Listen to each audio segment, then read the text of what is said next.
السلام عليكم ورحمة الله وبركاته. هنكمل الجزء الثالث بتاع لينكس فاندمنتال بارت 3. كان عندي مشكلة بتاعت ان انا ازاي اشغل ماشينز، قال لي لازم توقف ماشين وبتاع.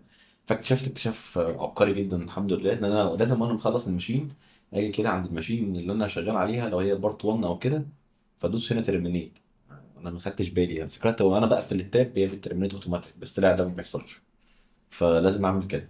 دخلت على ريدت ودخلت على كام حد، لقيتهم حاطين كام كومنت كده ملهمش اي علاقه بالموضوع وما بيعملوش ترمينيشن، بس انا قلت ايه، احب اوضح لكم الموضوع يعني. بس هم كاتبين بريميوم روم ان دي برو يعني. فخلينا نشوف، المفروض بتدوس على ترمينيت هنا بعد ما تخلص الماشين.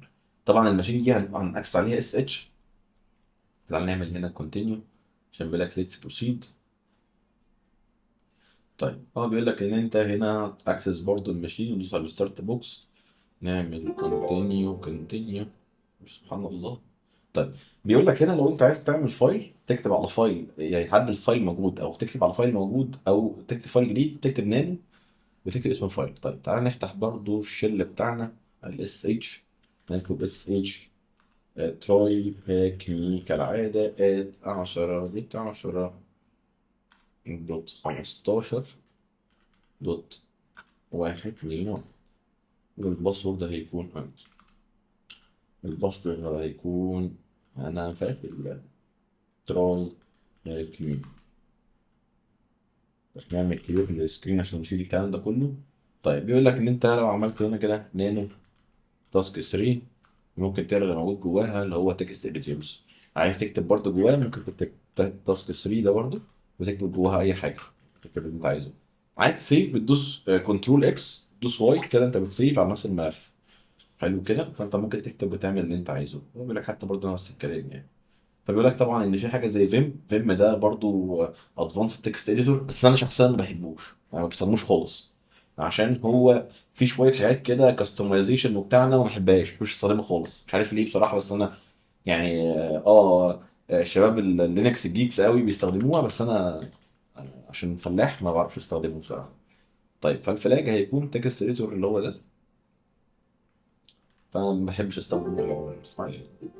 طيب بيقول لك في شويه كوماند كده، بيقول لك انت لو عايز تنزل فايل من على الانترنت ممكن تستخدم دبليو جيت. دبليو جيت لو انت عايز تستخدم فايل معين. طبعا انا قلت لكم عن اللي احنا لو عملنا مان هنا كده، مان ممكن تعمل دبليو جيت. فيجي يقول لك ان الدبليو جيت دي نون انتر اكتيف نتورك داونلودر. لو انت عايز تحمل فايل بطريقه نون انتر اكتيف ما فيهاش براوزر يعني، ممكن تستخدم دبليو جيت. حلو كده. طيب فدبليو جيت ده بمنتهى البساطه لو انت عايز تحمل اي فايل بيدعم بروتوكولات زي الاف تي بي والاتش تي تي بي والاتش تي تي بي اس، عادي جدا ممكن تحمل اللي انت عايزه. طيب هو بيقول لك حمل الفايل ده. حلو كده. طيب تعالى نعمل كده، نحمل الفايل ده. فالفايل هيتحمل عادي. اوكي اكسس دوت، هو ده تقريبا ده مثالي يعني، بس ماشي اوكي شكرا. طيب ماشي. طيب فبيقول لك انت عشان تحمل في عندك برضو حاجه اسمها الاس سي بي. خليني اقول لكم ببساطه شديده ايه هي الاس سي بي. الاس سي بي ده السكيور كوبي اللي احنا بنستخدمه في لينكس. لو انا عايز انقل فايل من جهازي للسيرفر ممكن انقله والعكس. يعني انقل لو انا عندي ريموت ديفايس او ريموت سيرفر في مكان تاني شغال بلينكس وعايز انقل فايل من جهازي اللي هناك، ممكن اعمل بيه برضو اس سي بي يعني. بس انت هو ليه ستراكشر معين، انت بتكتب الاس سي بي اسم الفايل اللي عندك على الجهاز، وبتكتب اليوزر نيم بتاعك، اليوزر نيم بتاع الجهاز والاي بي، وتكتب المكان بتاع الفايل اللي انت عايز تنقله فيه. فبتكتب فيه السورس هنا وده الديستنيشن او المكان اللي بتنقل فيه. حلو كده. طيب بيقول لك برضو ان انت ممكن تقوم ويب سيرفر على الجهاز بتاعك او تخلي الجهاز بتاعك يبقى عليه سيرفر. ممكن تستخدم بايثون سيمبل سيرفر او اللي هو بنسميه اتش تي تي بي سيرفر. كان اسمه بايثون سيمبل سيرفر زمان ايام ما كان بايثون 2، بس بقى اسمه اتش تي تي بي سيرفر. فانت ممكن تستخدمه دلوقتي، تكتب بايثون، تعمل بايثون 3 ام اتش تي تي بي دوت سيرفر كده، هيقوم على بورت 8000 ودي الديفولت. طبعا انت لو كتبت جنبيها اي بورت تانية 4 4 4 4 4 مثلا هيقوم على بورت التانية دي عادي جدا. تمام. عملت كده اوبن. بما اننا هنا عندنا جهاز كامل يعني، فهنقدر نشوف الفايل اللي احنا عايزينه. اوكي. طيب فبيقول لك انت عايز تحمل فايل معين بتحمله بالطريقه دي، كل الكلام ده موجود عادي جدا اهو. بص هو كده المفروض ان هو قوم سيرفر لينكس طبعا ممكن تغير بدل الاربع اصفار دي خليها لوكال هوست. لوكال هوست. ماشي، هو احنا كنا حاطين اربع بعض. اوكي. لسبب ما هو مش شغال. ماشي. على البورت ده. بس هو دي الفكره يعني. اوكي. طيب بيقول لك احنا دلوقتي عايزين نستخدم سيرفر لينكس. طيب بيقول لك انت تستخدم الفايل ده عشان تحمل الموجود جواه. عشان نحمل الفايل ريموت بنكتب wget ونكتب اسم الفايل. طيب بيقول لك كونكشن ريفيوزد، الكونكشن مش شغاله او مش قادر يسحب الفايل. طيب هل احنا شايفين ده اصلا؟ هل احنا شايفين ده؟ طيب احنا الليترلي مش شايفينه، فده نعمله ازاي يا استاذي؟ تعالى نعمل كده. نكتب كده، تعالى نكتب كده كير. برضو نشوف الفايل ده اصلا موجود اونلاين ولا لا. 10 دوت 10 15 دوت 1 2 1 تقريبا ده لسه الاي بي بتاع الماشين بتاعي على 8000 دوت فلاج. دوت فلاج. هو ده الاي بي بتاع الماشين بتاعتي اظن يعني. 21 ده فعلا، ده بجد اوكي. فتقريبا أنا لازم اقوم فايل. الفايل ده هو في فايل هنا هيدن. انا كده اسمه دوت فلاج اللي هو ده. احنا ممكن ما نعملش كده الفيلم، انا نكتب دوت فلاج كده وخلاص. كات دوت فلاج دوت تكست، ده الفلاج. هو كان عايز نحمله السيرفر او سيرفر واخلي السيرفر يقرا الفايل. بس طبعا ده فيلم حضان ملوش اي لازمه. فهكتب كده. اوكي. بروسيس 1 بيفهمك ايه البروسيس القايمه على الجهاز عندك. انت عندك بي اس. ده لو انت عايز تستخدم وتقرا اللينكس بروسيس بتاعتك اللي موجوده. فعندك الباش وعندك المان اللي احنا بنستخدمه بتاع اللي هو بنعمل مانيوال والبيجر. وعندك البي اس اللي هي البروسيس نفسها. بي اس دي اختصار كلمه بروسيس ستيتس او حاله البرامج اللي شغاله بشكل عام. احنا عندنا هنا البي اي دي ده اللي هو رقم العمليه، رقم العمليه الموجود. وفي عندك التي تي واي ده اسم التيرمينال اللي مربوط بيها. واللي عندك التايم اللي وقت الاستهلاك في السي بي يو. وعندك تحتيها الكوماند اللي هو الامر اللي مشغل العمليه نفسها. حلو كده. طيب لو انا عايز اعرف كل العمليات اللي شغاله على الجهاز اكتب بي اس داش اي. هيجيب لك كل العمليات اللي شغاله على الجهاز. او اكتب داش اي كابيتال هيجيب لك برضه نفس النتيجه. حلو كده. طيب لو انا عايز اجيب كل عمليه بتفاصيل اكتر هكتب بي اس داش اي اف.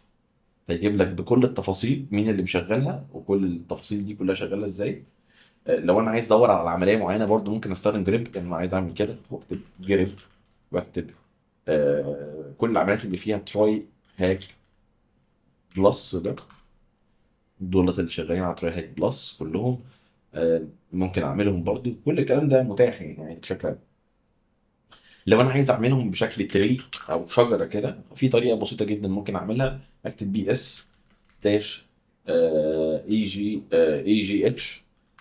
هيجيب لك زي تري كده يقول لك ده طالع من ده بيرن ده وهكذا. فدي حاجه. او اي اس اكس جي اف. طبعا الكلام ده احنا ما بنحفظوش برضه عشان تبقوا عارفين. يعني بي اس اي اكس جي اف اظن صح. برضه بيجيب لك تري يعني. بيجيب لك التري بتاعي حلو كده. طيب ده بيوريك كل بيرنت مربوط بأني تشايلد. يعني بروسيس فيها بروسيس رئيسيه فتح منها كذا بروسيس تانية. بيجيب لك مين البروسيس الرئيسيه ومين البروسيس اللي تحتيها. حلو كده. طيب فهو بيقول لك هنا ده كل البروسيس اللي موجوده. بيقول لك لو انت عايز توقف بروسيس معينه فنرجع بقى للبي اس دي. لو انا عايز اوقف بروسيس معينه زي المان اكتب كيل واكتب رقم البروسيس نفسها تتقفل. حلو كده. فطبعا بيشرح لك ان ايه هو البي اي دي وايه هو البيرنت والحاجات دي كلها وايه الكوماند اللي اشتغل. طيب بيقول لك انت لو عايز تقوم اي عمليه في الجهاز عندك او عايز تقوم سيرفيس دي خدمه شغاله جوه الجهاز. بكتب سيرفيس سيستم سي تي ال. وبكتب ستارت او الكوماند اللي انا عايز اشغله واسم السيرفيس. يعني انا لو عندي مثلا سيرفيس زي اباتشي اللي بتشغل السيرفر. بتشغل سيرفر اباتشي فبكتب سيستم سي تي ال. واكتب ستارت واكتب اسم السيرفيس اباتشي 2. تمام. طيب فهكتب تراي هاك مي. ماشي. فبيقول لك فين ان هو يقومها عشان انا يوزر عادي مش ادمنستريتور. حلو كده. انا ممكن اعمل زي ما هو قال لك ستارت وستوب وانيبل وديسيبل. حلو كده. طيب بيقول لك برضو ان انت لو عايز تشغل حاجات في الفور جراوند اسمه ايه دوت والباك جراوند. خليني اقول لك بمنتهى البساطه ايه هي الفرق بين الفور جراوند والباك جراوند في لينكس. الفور جراوند اللي هي خلينا نقول الكوماند اللي بيشتغل قدامك بشكل عام، والباك جراوند الكوماند اللي بيشتغل في الخلفيه اللي انت ما بتشوفوش. يعني انت لو قلت له عد مثلا اقفل الجهاز بعد 30 ثانيه وقلت له اند، فهيشتغل في الباك جراوند بعد 30 ثانيه في الجهاز. لو قلت له سليب 30 دقيقه يبقى قدامك بعد 30 بعد 30 دقيقه يبقى قافل الجهاز. قدامك الفور جراوند الباك جراوند اللي هو اللي انت مش بتشوفه او بشكل عام يعني. تمام، فده بس بيقول لك ان انت ايه، بشرح لك الفرق بين الاثنين. تمام. بيقول لك في بروسيس قايمه على رقم 300. بروسيس رقم 300 او واخده اي دي 300. احنا عايزين نعرف ايه هي البروسيس دي. فتعالى نبص على اه بيقول لك ايه البروسيس رقم 300. البروسيس اللي بعديها هتكون رقم كام؟ 301. طيب، بيقول لك يا سيدي لو احنا عايزين نعمل كيرني للبروسيس، لو انا عايز اعمل بروسيس. انا بس خلينا نترجم الكلمه عشان برضه انا مش ايه. اذا اردنا نقل عمليه بشكل نظيف، ما هي الاشاره؟ طيب بيقول لك اذا اردنا نقل عمليه بشكل نظيف، ما هي الاشاره التي يجب ان نرسلها؟ لو جيت بصيت هنا كده هتلاقي مكتوب ان انت لو عايز تعمل بروسيس بشكل جديد خالص او تعمل لها يعني تقومها بشكل جديد، هتلاقي مكتوب هنا ان انت لو عايز تقوم kill the process but allow do some cleanup task before ahead. لو عايز تشغل البروسيس بس تقفلها وتخليها تشتغل تاني، فهتبقى سيستم ترم اللي هي دي. اوكي. طيب، بيقول لك يا سيدي البروسيس، بيقول لك في بروسيس قايمه على ديبلويد على الاي بي ده اللي هو الاي بي بتاع السيرفر بتاعنا. بيقول لك اسم الانستنس نفسها اللي قايم عليها ايه الفلاج بتاعها. حلو. طيب تعالى كده نشوف يا سيدي كات. تعالى نعمل ال اس كده. احنا عندنا فلاج. الفلاج ده احنا شفناه اساسا يعني. فبيقول لك في بروسيس قايمه ديبلويد على الماشين دي. ماشي. ايه هو الفلاج بتاعها؟ طيب انا المفروض الخطوات اللي انا عاملها ان انا اعرف ايه البروسيس نفسها. حلو كده. طيب عشان اعمل كده فانا هكتب بي اس داش اي يو اكس. تمام. هيجيب لي البروسيس كلها اللي موجوده على الجهاز عندي، صح؟ حلو قوي كده. طيب فانا هعمل جريب عشان اعرف البروسيس اللي ليها فلاج هنا اهي. هي تي ام اكسبكتد بصراحه. اوكي ماشي. اهي ايه الكوماند اللي انا بستخدمه عشان اوقف بيه السيرفيس اللي اسمها ماي سيرفيس؟ فاكتب سيستم سي تي ال سيستم كوماند لاين واقول له ستوب ماي سيرفيس. ايه الكوماند اللي انا بستخدمه عشان اقوم سيرفيس اول ما الجهاز يقوم؟ نفس القصه، سيستم سي تي ال واكتب سي تي ال واكتب له انيبل عشان تقوم والجهاز بيقوم، واسمها ماي سيرفيس برضه. لو انا عايز اشغل كوماند بستخدمه في الباك جراوند والفور جراوند. هو هنا المفروض ان انا استخدم الاوبريتور بتاع اند عشان اشغله ويكمل. تمام. فعشان اعمل كده تقريبا بيبقى فيه كوماند اللي هو اف جي عشان اعمل اوكي عشان اعمل بروسيس في هو اف جي. اوكي تعال نبص كده صح ونتاكد. هو بيقول لك هنا لو انت عايز تقوم بروسيس في الفور جراوند، خليني اتاكد ان انا قاري الكلمه صح عشان انا برضو ايه كده. ما هو الامر لازم نستخدمه ارجاع عمليه كانت في الخلفيه الى المقدمه. يعني عمليه كانت شغاله في الباك جراوند وعايزين نرجعها للايه للفور جراوند. نكتب اف جي. حلو كده. وده صح يعني لو كان في حاجه شغاله في الخلفيه وعايز ترجعها بتكتب اف جي. حلو كده. طيب بيقول لك هنا يا سيدي في حاجه عندنا اسمها كرون تابس او خلينا نقول كرون جوبس بشكل عام. ان انت ممكن تشغل حاجه بسكيدجول معين بتشتغل بعد ساعه بعد ساعتين بعد ثلاثه وبعد كده تقوم تطفي وتشتغل وهكذا. دي حاجه اصلا في البروجرامنج يعني بتشتغل.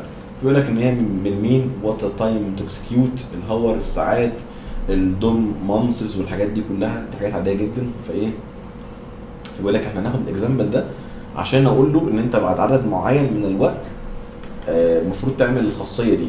طيب انا مش فاهم الكوماند ده المفروض معناه ايه؟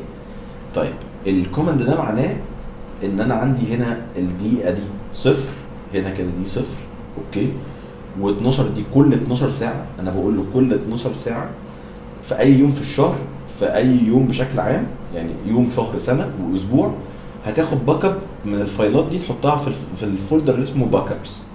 ده بياخد باك ابس بشكل عام. فهو بيقول لك ان انت المفروض ان هو يعمل الموضوع ده كل شويه عشان يعمل كرون جوب او يعمل الجوب بتاعت الايه، النقل. طيب في عندك هنا كوماند اللي هو السي بي اللي هو الكوبي فايل، والار ده ريكيرسيف، يعني اي حاجه موجوده جوه الملف بشكل عام لملف لمكان الفايل بتاع الايه الاحتياطي، فيعمل كل 12 ساعه ياخد باك اب للفايل ده. حلو كده، جميل. بيقول لك ايه الكرون جوب اللي قايم على السيرفر ده. بيقول لك السيرفر اللي احنا بنستخدمه ده في كرون جوب مستخدم. تعال نكتب بقى ايه. بيقول لك لو انت عايز تعرف الكرون جوبز اللي موجوده، تكتب كرون تاب داش اي، كرون تاب داش اي. هيقول لك يا سيدي الريبوت بيتم كل شويه. الريبوت هي ريبوت، اوكي، الاتريبوت، الاتريبوت، جميل. حاسس ان انا هقل قوي. طيب بيقول لك لو انت عايز تسطب برامج على لينكس في حاجه اسمها الريبوزيتوريز او المستودعات. بشكل عام لينكس بيخليك تقدر تحمل من مكان خاص بيه في عليه البرامج بتاعته كلها. فبيقول لك ان انت عندك حاجه اسمها اد اي بي تي ريبوزيتوريز او المستودعات بتاعتك عشان تحمل فايل جديد. ممكن تضيف فايل جديد، تمسح فايل، وهكذا، والكلام الجميل ده كله. طيب فبيقول لك دي طريقه. بيقول لك طيب لو انت عايز تعرف تعمل مينتيننج للسيستم بتاعك، فبتعرف الفايل لوجز بتاعتك. اللوجز في اي نظام تشغيل، لينكس بقى، في ويندوز، في اي عفريت ازرق، بيبقى فيه كل الحاجات اللي لها علاقه بالاوبريتنج سيستم، في كل الفايلات، لو سواء ان هي اكسس لوج، ملفات تقدر تشوفها مين اللي داخل عليها، او ملفات ايرورز، اخطاء. تمام. طيب فبيقول لك انا عندي مثلا، انا عايز اعرف ايه اخر اي بي اليوزر دخل بيه على السيرفر ده. حلو كده. يعني لو مش فاهم تعالى نعمل كده ساعات بقى. ما هو عنوان الاي بي المستخدم الذي زار الموقع بتاعنا ده. عايزين نعرف مين الاي بي بتاعه، الاي بي اللي داخل عليه. طيب فده طبيعي جدا ان انا عايز اعرف الاكسس لوج. طيب فهنخش كده فار لوجز، هتلاقي عندك الاكسس لوجز. نتاكد بس كده. طبعا لو انتوا عايزين تعرفوا حاجه، التاب بتكمل الكومنت. طيب تعال نعمل كده فار لوجز. يا استاذ مالك لوج؟ انا بعمل ايه؟ طيب ارد. ماشي اوكي. طيب انا عايز اخش على اللوجز بتاعت الايه، بتاعت الاكسس بتاع، خلينا نقول انه عنده ويب سيرفر اللي هو اباتش 2 ده. ماشي تعالى نكتب سي دي فار. جوه الفار عندنا لوجز؟ مفيش لوجز، اوكي. طيب تعالى كده نشوف. المفروض يبقى في لوجز، ازاي مفيش؟ اوكي. طيب تعالى نعمل كده فار لوجز برضه. اوكي. طيب احنا عايزين نعرف الموضوع ده. طيب ممكن نعمل ايه؟ نعمل لوكيت. دي طريقه غبيه جدا بس ما انصحش حد يعملها. نعمل طيب انا المفروض ان انا اعرف مين اللي مستخدم الفايل ده، فممكن اعمل لوكيت على الفايل بتاع اللوجز اللي هو بتاع السيرفر ده، او اللي بنسميه اكسس دوت لوج. اكسس دوت لوج ده بيقول لك طبعا اللوكيت دي مش موجوده لما تيجي تنزلها. طيب جميل قوي. احنا عندنا سي دي فار. اوكي. طيب احنا عندنا www اللي هو بتاع الويب سيرفر، بس عندنا لوج مش لوج، سوري، لوج. تمام. هتلاقي عندك في الاباتشي 2 بتاع السيرفر، هتلاقي بقى عندك الاكسس لوج واحد. الاي بي اللي دخل عليه هو الاي بي ده. على كده نجرب سبميت. والله هكر. وات فايل ديد يو اكسس؟ ايه الفايل انت استخدمته عشان تقرا بيه؟ هو الاكسس لوج واحد. غلط. هو تقريبا بيسمي الفايل var دوت لوج اكسس لوج. what file did you access. اوكي، هو بيقول لك هو الفايل ايه اللي اكسسه، هو اكسس ده، سوري انا اسف. هو قرا ايه؟ انا متسرع جدا. جميل، الحمد لله. وكده اقول إن احنا خلصنا اللاب التاني. شكرا لتراي هاك مي على على اللاب الجميل ده. الحمد لله احنا خلصنا حاجه. تعال نقفل بقى الماشين عشان نقدر نفتح ماشين تانية. كده احنا خلصنا اللينكس فاندمنتال بشكل عام. ان شاء الله في الفيديوهات الجايه بقى نكمل بقيه الحاجات ليها علاقه بلينكس. لينكس مش هينتهي طول ما احنا بنشرح. هنقدر نستخدم لينكس واحنا طول فتره الشغل بتاعنا. اشوفكم على خير ان شاء الله، والسلام عليكم.